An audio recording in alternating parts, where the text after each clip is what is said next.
Hello everyone, welcome to the channel. PCS RO यारो मुख्य परीक्षा 2025 के एस्पिरेंट देखेंगे आज का टास्क। और ये टास्क है आपका 21। और आज है आपका वेडनेसडे यानी बुधवार।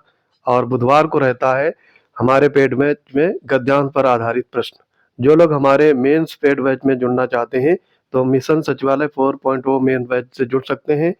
उससे पहले आपको हमारे टेलीग्राम चैनल से यानी पीसीएस वंडर से जुड़ना होगा। वहां पर आपको डिटेल्स मिल जाएगी और फिर पेमेंट करने के बाद आप सीधे इस बैच से जुड़ सकेंगे। तो डिस्क्रिप्शन में मैं इसकी लिंक पिन कर दूंगा। तो आइए देखते हैं आज का गद्यांश। सबसे पहले गद्यांश पढ़ेंगे और फिर उससे आधारित प्रश्नों के उत्तर देने की कोशिश करेंगे। देखेंगे कि कैसे सटीक आपका उत्तर दिया जाए इस गद्यांश के माध्यम से। जो लोग अभी तक गद्यांश की बिल्कुल भी प्रैक्टिस नहीं किए हैं तो उस ये वीडियो उनके लिए काफ़ी इम्पोर्टेंट होने वाला है। तो वीडियो कोई भी आए चैनल पर शुरू से लेकर के आखिरी तक पूरा अप टू द पॉइंट आप देखिएगा, ताकि आपके भविष्य का सवाल है, क्योंकि मेंस में बहुत सारे छात्र छट जाएंगे। तो यहाँ पर देखो दिया है गद्यांश। सच्चे वीर पुरुष धीर गंभीर और आजाद होते हैं। उनके मन की गंभीरता और शांति समुद्र की तरह विशाल, गहरी या आकाश की तरह स्थिर और अचल होती है। यहाँ पर सच्चे वीर पुरुष की बातें हो रही हैं। वे कभी चंचल नहीं होते। रामायण में वाल्मीकि जी ने कुंभकर्ण की गाढ़ी नींद में वीरता का एक चिन्ह दिखलाया है। सच है, सच्चे वीरों की नींद आसानी से नहीं खुलती। वे सत्व गुण के क्षीर समुद्र में ऐसे डूबे रहते हैं कि उनको दुनिया की खबर ही नहीं होती। वे संसार के सच्चे परोपकारी होते हैं।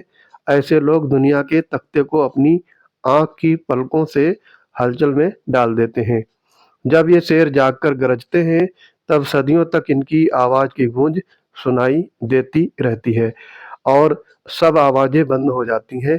वीर की चाल की आहट कानों में आती रहती है और कभी मुझे और कभी तुझे मदमस्त करती है। कभी किसी की और कभी किसी की प्राण सारंगी वीर के हाथ में बजने लगती है। ये आपका है गद्यांश। ये गद्यांश आपके पीसीएस मुख्य परीक्षा, आरओ मुख्य परीक्षा और बीईओ मुख्य परीक्षा, जितनी भी लोक सेवा आयोग के द्वारा परीक्षाएं आयोजित होती हैं पूरे भारत में, उन सब के लिए ये वीडियो काफ़ी इम्पोर्टेंट है और यहाँ से आपके क्वेश्चन देखने को अवश्य मिलते हैं।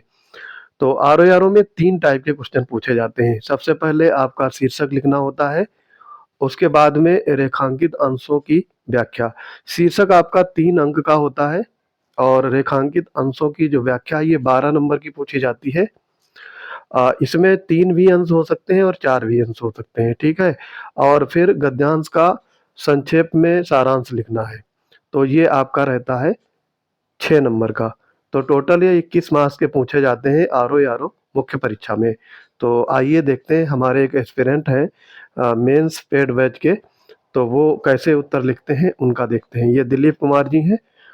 इन्होंने हमारा पेड बैच ज्वाइन किया है और ये आ, लिखते हैं। इनकी लेखनी देखते हैं इन्होंने कितना सटीक लिखा है, क्या गड़बड़ी है, तो इनका कॉपी का एनालिसिस करते हैं। सबसे पहले इन्होंने शीर्षक बताया है सच्चा वीर पुरुष। एकदम करेक्ट शीर्षक है, यहीं से ही आपके गद्यांश की शुरुआत हुई थी। आप यहाँ पे देखेंगे, सबसे पहले लाइन पढ़ेंगे सच्चे वीर पुरुष। तो यहाँ पर सच्चे वीर पुरुष यानी एक सच्चा वीर पुरुष है, यही आपका इस गद्यांश का शीर्षक हो जाता है। तो यहाँ पर देखो इन्होंने काफी सटीक लिखा है, सच्चा वीर पुरुष। सच्चे क्यों नहीं लिखा? क्योंकि यहाँ पर एक वीर पुरुष की बात हो रही, यानी एक वचन लिया गया है, ठीक है, क्योंकि किसी एक सच्चे वीर की कहानी आपको बताई जा रही है। दूसरा आपका है रेखांकित अंशों की व्याख्या। उनके मन और डैश डैश नहीं होते, ये लिखने का तरीका होता है। तो पहला यहाँ पर जो रेखांश है, देखो यहाँ पर ये है उनके मन और फिर लास्ट में नहीं होते। दो दो शब्द आपको उठाने हैं, शुरू के 2 लिख लीजिए और फिर डैश डैश करके लास्ट के 2 लिख दीजिए और एक ही लाइन में रखिएगा, डबल लाइन मत करिएगा उसमें, ठीक है। तो यहाँ पर देखो ये चीजें दी गई हैं। गंभीरता शांति समुद्र की तरह और विशाल गहरी आकाश की तरह स्थिर और अचल होती है। ये 4 चीजों से आपको अपनी लेखनी में लिखने हैं, यानी आपको विस्तार से थोड़ा लिखना है इसमें। तो यहाँ पर दिलीप कुमार लिखते हैं व्याख्या में, ये है देखो, रसवती वीर धीर गंभीर वे होते हैं जो सागर की तरह अगाध और शांत और आकाश की तरह स्थिर होते हैं। वे किसी भी विषम परिस्थिति में कभी भी प्रकंपित नहीं होते हैं, सदा शांत ही बने रहते हैं और उनकी शांति में ही जगत का आनंद समाहित रहता है। एकदम सटीक इन्होंने लिखा है, ना ही कम है और ना ही ज्यादा है, तो जितना लिखना चाहिए उतना इन्होंने लिख दिया।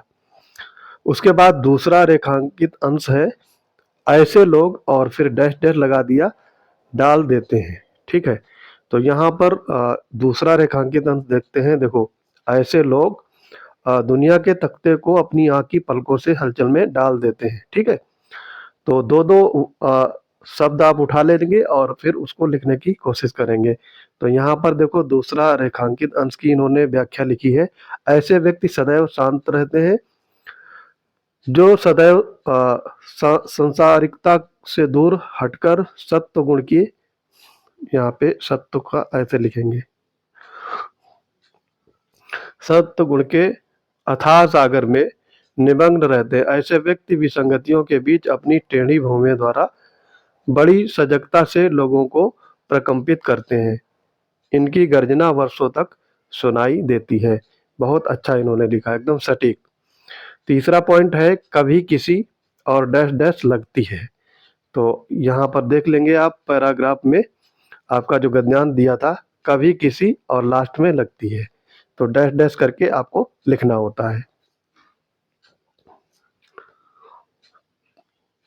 तो यहाँ पर देखो व्याख्या लिखा है, प्रस्तुत पंक्ति में लेखक ने वीर पुरुषों की सामने दुष्ट प्रकृति के लोगों की निर्मलता तथा उनके गुण में उत्पन्न भय को व्यक्त किया है। वीर पुरुष अन्यायी और दुष्ट शक्तियों का विनाश करने की शक्ति रखते हैं।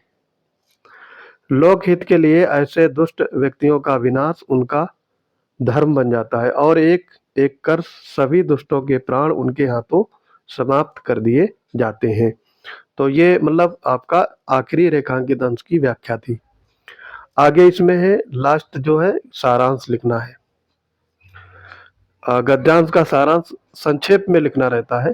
ऐसे पुरुष जो निडर साहसी पराक्रमी होते हैं, वे हमेशा गंभीर प्रकृति के साथ साथ आत्म केंद्रित होते हैं।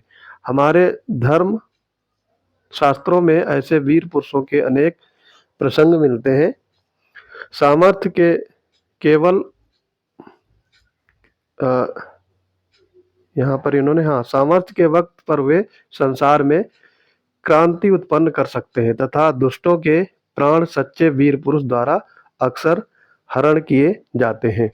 तो यहाँ पर देखो, टोटल आपका 21 अंक का जो ये गद्यांश था, इसमें इनको 18 नंबर आराम से मिल जाएंगे। ठीक है, 18 मार्क्स इनको मिलेंगे पूरे ही गद्यांश में। तो इस हिसाब से आपको एकदम इन्होंने सटीक लिखा है, तो इसी हिसाब से इनको मार्क्स मिले हैं। क्योंकि आप देखते होंगे कभी भी गद्यांश में या फिर हिंदी में भाषा में किसी भी लैंग्वेज लिटरेचर में पूरे पूरे अंक नहीं मिलते हैं, 2-3 मार्क्स आपके कट जाते हैं। तो यहाँ पर भी इनको ऐसे ही काफ़ी इन्होंने सटीक लिखा है।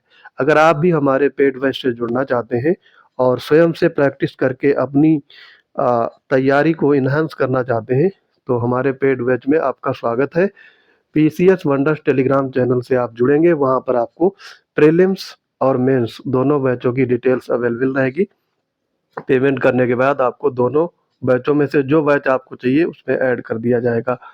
प्रीलिम्स और मेंस दोनों के बैच हमारे 199 के हैं, यानी आपको दोनों बैच लेने होंगे तो 398 पे करना होगा, लगभग 400 के आसपास। अगर आप सिंगल बैच लेना चाहते हैं तो 199। तो आई होप ये वीडियो आपको पसंद आ रहे होंगे। अगर कोई आपका सजेशन है, कोई क्वेरी है, कोई प्रतिक्रिया देना चाहते हैं, तो हमारे कमेंट बॉक्स में आपका हार्दिक स्वागत है। आप चैनल को ज़्यादा से ज़्यादा शेयर करेंगे अपने फ्रेंड्स सर्किल के साथ जितने भी तैयारी कर रहे हैं, ताकि चैनल की ग्रोथ अच्छी रहे, ताकि मैं आपको वीडियो डेली प्रोवाइड करा सकूं। तो पढ़ते रहिए, मिलते हैं अपने अगले इंपॉर्टेंट वीडियोज में। तब तक के लिए जय हिंद।